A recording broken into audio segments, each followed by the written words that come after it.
Saudara-saudaraku yang terkasih, selamat berjumpa di Renungan Harian di channel Katolik kita.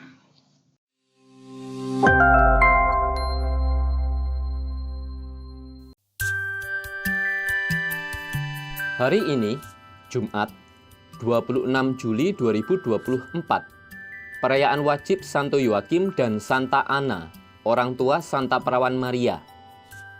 Bacaan pertama. Bacaan diambil dari kitab Putra Sirak, bab 44, ayat 1, dilanjutkan ayat 10 sampai dengan 15. Kami hendak memuji orang-orang termasyur, para leluhur kita, menurut urut-urutannya. Mereka adalah orang-orang kesayangan, yang kebajikannya tidak sampai terlupa.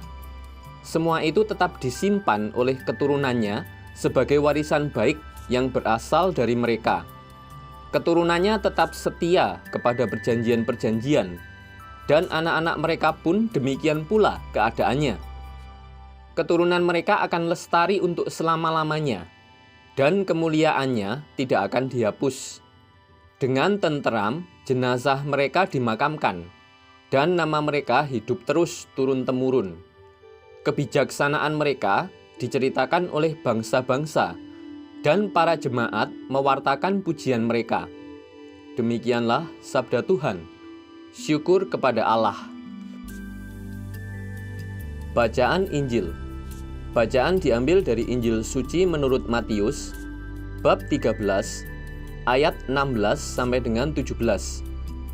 Sekali peristiwa, Yesus berkata kepada murid-muridnya, "Berbahagialah matamu karena telah melihat. Berbahagialah telingamu karena telah mendengar. Sebab aku berkata kepadamu, banyak nabi dan orang benar ingin melihat apa yang kamu lihat, tetapi tidak melihatnya, dan ingin mendengar apa yang kamu dengar, tetapi tidak mendengarnya." Demikianlah sabda Tuhan. Terpujilah Kristus. Dalam bacaan pertama, kebajikan orang tua tetap dikenang. Keutamaan para pendahulu menjadi inspirasi bagi generasi berikutnya. Pewarisan hal-hal baik kepada generasi baru menjadi bagian dari pemeliharaan kualitas keturunan. Dalam bacaan Injil, para murid mendapat anugerah khusus untuk melihat dan mendengar dengan hati seorang beriman. Yesus menjadi tanda nyata dari kehadiran yang dirindukan para nabi dan orang benar. Injil hari ini cukup singkat. Sabda bahagia Yesus kepada para muridnya. Mereka berbahagia karena mata mereka telah melihat dan telinga mereka telah mendengar pribadi yang dirindukan oleh para nabi dan orang benar. Kita diundang untuk memiliki mata dan telinga baru. Kita mau melihat setiap peristiwa dengan mata Tuhan. Kita mau mendengar dengan telinga seorang beriman. Dengan kerendahan hati, kita terbuka mau mendengar dan melihat Yesus.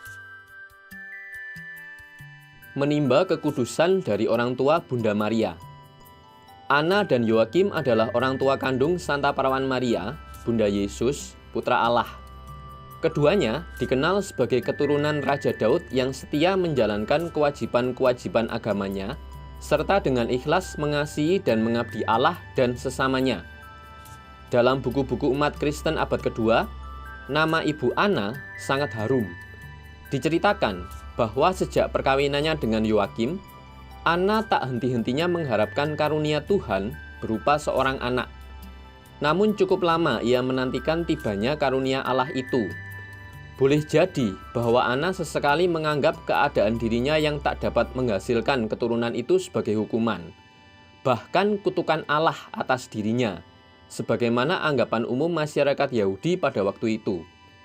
Karena itu, diceritakan bahwa ia tak henti-hentinya tanpa putus asa berdoa kepada Allah agar kiranya kenyataan pahit itu ditarik Allah daripadanya.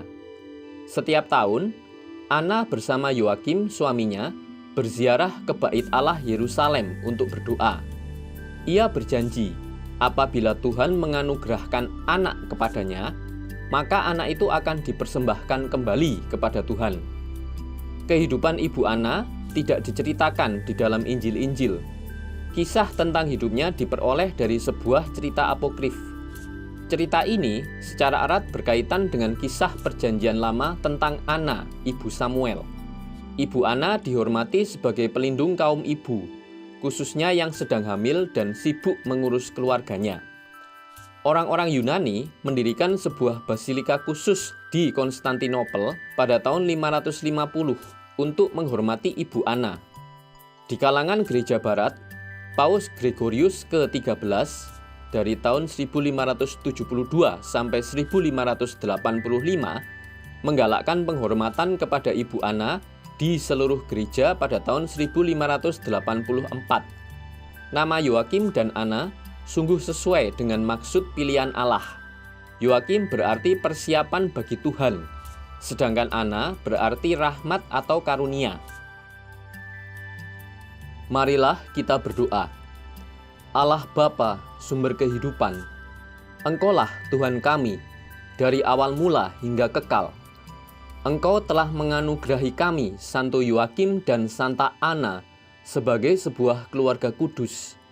Dari mereka, lahirlah Bunda Maria yang menjadi jalan bagi penjelmaan putramu. Semoga doa dan pertolongan mereka menaungi perjalanan peziarah kami kepadamu.